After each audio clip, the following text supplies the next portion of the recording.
नमस्कार, आप देख रहे हैं जीजीएस न्यूज़ 24 और इस समय पीसीएस ऑफिसर सुमन यादव हमारे साथ हैं। अभी आप जेलर के पद पर तैनात हैं। पहले जीजीएस न्यूज़ 24 की तरफ से आपको ढेर सारी शुभकामनाएं। मैम, ये बताइएगा कि इस सफलता जो ये आपकी बहुत बड़ी सफलता है, इसके पीछे सबसे बड़ा सपोर्ट क्या है?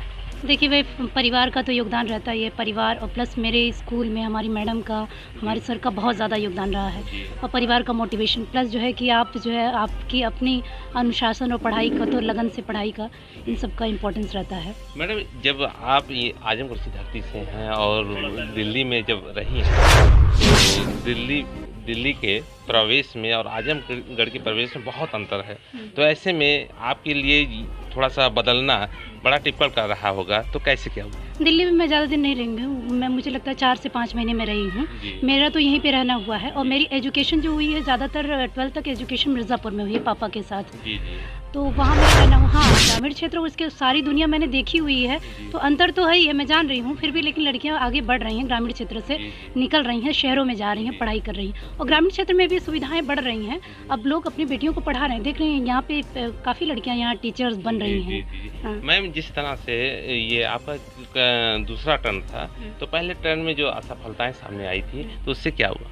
देखिए, प्रीलिम्स के बाद पिछले बार 2017 में मैंने इंटरव्यू दिया हुआ था। उसमें मेरा .13 से सिलेक्शन रुक गया था। और उसके बाद मैंने मेहनत किया हुआ था। चूँकि मेरा इस बार ऑप्शनल चेंज होता, पहली बार मैंने पबैड से दिया हुआ था, तो मुझे लगता है ऑप्शनल में हो सकता कम हो, जीएस से हो सकता सिलेक्शन हुआ। अब तो मार्कशीट 3-4 महीने बाद आएगी, तभी पता चलेगा। तो मैम, ये जो आप जेलर पद पर तैनात हैं, तो इसमें जैसे महिलाओं के लिए कहा जाता है कि पुलिस लाइन से बेहतर टीचर लाइन है। आप टीचर लाइन में रह के उसके बाद जो है डिपार्टमेंट की लाइन, पुलिस डिपार्टमेंट में जा रही हैं, तो ऐसे में क्या कहेंगे? देखिए, ये तो समाज का परसेप्शन है और आप कह रहे हैं, लेकिन मेरा मानना नहीं है। मुझे लगता है पुलिस डिपार्टमेंट में या जेल में कहीं भी महिलाएं जाती हैं, तो वहाँ पे जो महिलाएं अपनी समस्याएं लेके आएंगी, तो अपनी सहज रूप से कह पाएंगी। इवन इंटरव्यू में भी मुझसे पूछा गया था कि आपको लगता है कि किस किस पोस्ट पे महिलाओं को बैठा दिया जाए तो महिलाएं एम्पावर फील करेंगी। मैं तो बोली भाई, जहाँ जहाँ महिलाएं अपना समस्या लेके जाती हैं, अगर वहाँ सामने कोई महिला अधिकारी बैठी हुई है तो वो अपनी समस्याएं सहज रूप से कह सकती है। ठीक है। और मुझे लगता है जेलर के पद, डिप्टी जेलर के पद पे रहते हुए वहाँ की महिला कैदियों के लिए मैं बहुत अच्छा कर पाऊँगी। बहुत बहुत धन्यवाद मैम। मैम, यहाँ के जो आपके परिवार की जो सपोर्ट रहा है, उसके लिए क्या कहें? देखिए, फैमिली में देखिए जो पर्सनालिटी होती है आपकी, फैमिली का बहुत बड़ा योगदान होता है। आपकी पर्सनालिटी अगर कॉन्फिडेंट बनाई जा रही है तो उसमें माँ बाप का बहुत बड़ा योगदान होता है। आप छोटी सी चीज़ें सीखते हैं, तभी पिता अगर प्रोत्साहन देता है तो माँ प्रोत्साहन देती है, तो ये आगे चल करके बहुत बड़ा फैक्टर आपकी मतलब पर्सनालिटी को डेवलप करने में बहुत बड़ा योगदान होता है। तो इसमें मम्मी ज़्यादा सपोर्ट की हैं कि पापा ज़्यादा सपोर्ट किए हैं? देखिए, दोनों का योगदान रहा है। मम्मी अपने स्तर से, मम्मी तो मेरी कहती थी कि मेरी लाइफ जैसी तुम्हारी लाइफ नहीं रहनी चाहिए। और फादर का योगदान तो ये रहा है कि मैं छोटी सी चीज़ें सीखती थी। अगर मान लीजिए साइकिल भी चलाना सीख रही हूँ, तो मुझे साइकिल चलाने के बाद ये भी मोटिवेट किया जाता था, तुम नहीं यहाँ यानी बाहर जाओ, कुछ खरीद के आज ले आओ। तो इस सब चीज़ों का मुझे छोटी छोटी चीज़ों का प्रोत्साहन मिलता था। शुरू से ही आपको हाँ, पूरी मदद मिली है। जी जी। तो मैम, ये सबसे बड़ी बात ये है कि यहाँ की जो स्थिति है, ग्रामीण स्थिति है, यहाँ अक्सर महिलाओं को दबा दिया जाता है परिवार की तरफ से, समाज की तरफ से। तो उसके लिए आपका क्या सुझाव है? देखिए, ये सब चीज़ें ना बचपन से ही की जाती हैं। आप छोटी से बच्चे को ही, हमने कहा ना कि छोटी बच्ची का परवरिश होता है, बेटी का परवरिश होता है, दोनों की परवरिश में बहुत अंतर कर देते हैं सब परिवार और समाज के लोग। आप छोटी बच्ची को गुड़िया और किचन के सेट देकर के आप खिलौना देते हैं, और बेटी को देते हैं आप बंदूक देकर के, और उसके विचारों को खोलने की कोशिश करते हैं। तो मैं चाहती हूँ कि विचार लड़कियों के भी बने, उनका भी अपना व्यक्तित्व होना चाहिए, उनको भी लगना चाहिए कि मुझे भी सेल्फ स्टैंड होना है। समाज में ये परसेप्शन है कि बेटे को कमाना ज़रूरी है। बेटी को क्यों नहीं ज़रूरी है? बेटी को तो ये बार बार बचपन से कहा जाता है कि आपको दूसरे के घर में जाना है। क्यों भाई? ठीक है, दूसरे के घर में जाना है, लेकिन सेल्फ स्टैंड रहेगी तो आप खुद खुश रहेंगे। आपकी बेटी, आप ऐसा मत बनाइए कि ज़िंदगी भर आपके लिए बोझ रहे, है कि नहीं है? जी मैम, ये कब से आपके दिमाग में ये विचार आया कि मुझे मतलब यूपी पीसीएस में या पीसीएस में जाना है? एक्चुअली मैं पापा के साथ जहाँ रही हूँ, सामने कलेक्ट्रेट रहता था, तो वहाँ मुझे डीएम को पर डे मुझे डीएम को देखने का मौका मिलता था। तो मुझे लगता था यहाँ भीड़ इतना इकट्ठा होती है, तो अपनी समस्याएं लेकर के यहाँ आते हैं, कोई ऐसा पर्सन ज़रूर है जो इन समस्याओं को शॉर्ट आउट करता है। तो लगता था ना, तो मुझे भी लगता था कि ऐसा कुछ होना चाहिए जिससे ढेर सारे लोग आपके पास समस्याएं लेके आते हैं, तो उन समस्याओं को आप समाधान कर सकें। तो ये शुरू से चॉइस थी आपकी कि मैं जो ऑफिसर बनूं? हाँ, बिल्कुल। और उसके बाद भी कई सारी चीज़ें रही हैं लाइफ में। मैंने जैसे कि मैं बीटीसी कर रही थी, तो वहाँ भी हॉस्टल की कुछ प्रॉब्लम रही है, वहाँ भी मैंने लीडरशिप किया हुआ है। हाँ, तो इन सब चीज़ों कई सारे फैक्टर रहे हैं जो मुझे हमेशा मोटिवेट करते रहे कि नहीं, मुझे ऐसी फील्ड में आना चाहिए। तो मैम आपकी सबसे बड़ी रुचि क्या है, किस चीज़ में आपकी रुचि लगती है? देखिए गेम खेलना मुझे अच्छा लगता है, कौन सा गेम? जैसे मैं बैडमिंटन खेलना पसंद करती हूँ, और भी कोई फिजिकल एक्टिविटीज़ में मुझे इंटरेस्ट ज़्यादा है। हाँ।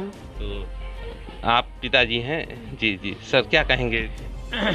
भाई आप लोग आए मेरे दरवाजे पर और मेरी बेटी इस पद पर पहुंची है, मुझे बड़ा बहुत हार्दिक प्रसन्नता है और दुख इस बात का है कि मेरी पत्नी नहीं है। आज पत्नी होती तो मैं क्या फील करता, यही जो है मुझे कष्ट है।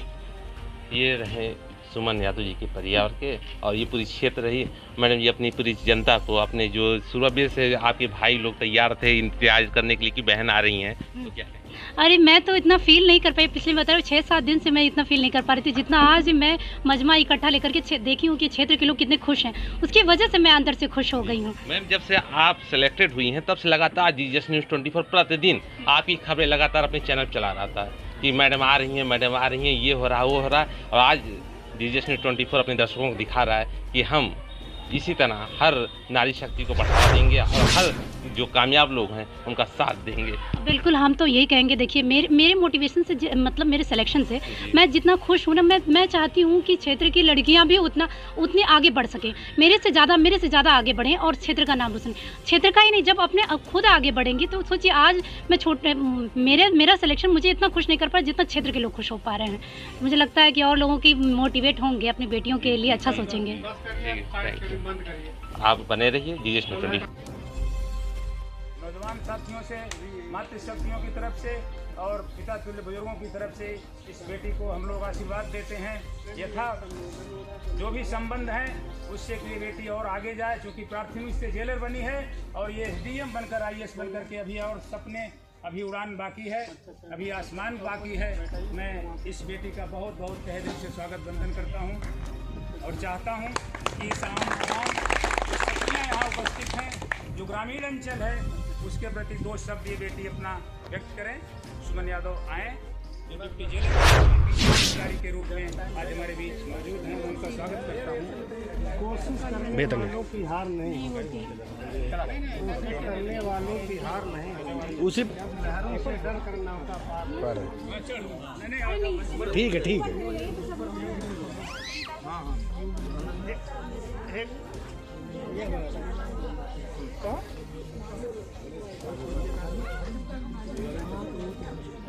बहुत बहुत धन्यवाद, आप लोगों ने इतना मेरा स्वागत किया, इसके लिए बहुत बहुत आभारी हूँ मैं। और मुझे नहीं लग रहा था, मैं अंदर से इतनी खुश नहीं थी जितना आप लोगों को देख करके कि आप लोग, मैं ये फीलिंग जो है कि पिछले 6-7 दिन से मैं नहीं कर पा रही थी मैं अकेले थी। अब इतने लोगों का ये जो जन सैलाब इकट्ठा हुआ था, मुझे लगा कि हाँ और लोग भी मेरे कारण से खुश हुए हैं, मेरी जो सफलता मिली है। और मैं ये ज़रूर कहूँगी कि देखिए मेरा सम्मान इसलिए बढ़ा है, इसके पीछे शिक्षा सबसे बड़ा कारण है। अगर आप शिक्षा अपनी बेटियों को और बेटों को देते हैं तो उसके कारण से देखिए कितना सम्मान बढ़ जाता है। और ख़ासकर बेटियों को तौर पर कहूँगी, मेरा अपनी तरफ से मतलब हृदय से ये है कि बेटियों को लोग बहुत समझने लगते हैं। जहाँ बेटी पैदा हुई उसके दहेज का कलेक्शन सबसे पहले होता है कि बेटी की शादी दूसरी जगह करेंगी। आप बेटी की पढ़ाई करते हैं, अगर वो अधिकारी बन जाती है तो क्या अपने पिता की सेवा नहीं करेगी, अपनी माँ की सेवा नहीं करेगी? ज़माना बदल रहा है तो आप उस हिसाब से सीखिए। आप बेटियों को लेकर के तुरंत लोग इमोशनल हो जाते हैं। शुभ अशुभ हो, जो सोसाइटी का सारा कुछ बेटियों से जोड़ दिया जाता है। एक महिला एक विडो हो जाती है, विधवा हो जाती है, तो उसको शुभ कामों में नहीं जोड़ते हैं। ये चीज़ मुझे बहुत ये तकलीफ देता है कि हर शुभ अशुभ क्यों महिलाओं के साथ जोड़ा गया है, पुरुष के साथ क्यों नहीं जोड़ा गया? मतलब पुरुष के लिए मेरा कोई वो नहीं है। मैंने जो फील किया है, आप लोग मतलब तो किसी को हर्ट नहीं करना चाहती हूँ, मैं ये समाज की जो वास्तविकता है उससे मैं परिचित करवाना चाहती हूँ। ये मुझे बहुत तकलीफ देता है। मैं सोचती हूँ कि मैंने पढ़ा है, मैं पढ़ लिखी हूँ, तो इस लेवल पर पहुँच गई हूँ, तो मैं तार्किक हो गई हूँ। मैं जानती हूँ कि कुछ शुभ अशुभ कुछ नहीं होता है। आप लड़कियों को शुभ अशुभ से क्यों जोड़ देते हैं? आप मेरी बात समझ रही ना? क्यों, क्या कह रहे हैं? इस चीज़ को समझिएगा। शुभ अशुभ से बेटियों का, लड़कियों को कोई लेना देना नहीं है, ठीक है? जो काम देखिए शिक्षा में आपको बढ़ा सकता है वो शुभ है। अगर आप शिक्षा देते हैं तो देखिए कितने मुकाम पे कहाँ जाते हैं। शादी में कोई इतना खुश होगा जितना मेरी शादी तो उतना कोई खुश नहीं हो सकता है जितना कि मेरे सिलेक्शन से हुए पूरे क्षेत्र को। शादी के लिए मेरे को दबाव पड़ा है। जब से मैं नौकरी ज्वाइन की 2013 से, तब से मेरे को शादी का ही प्रेशर रहा है। इवन मेरे घर वाले नहीं, मेरे सारे रिश्तेदार जितने उनका प्रेशर ज़्यादा रहा है। तो ये सोचिए कि अगर आप बेटी को पढ़ा रहे हैं तो आप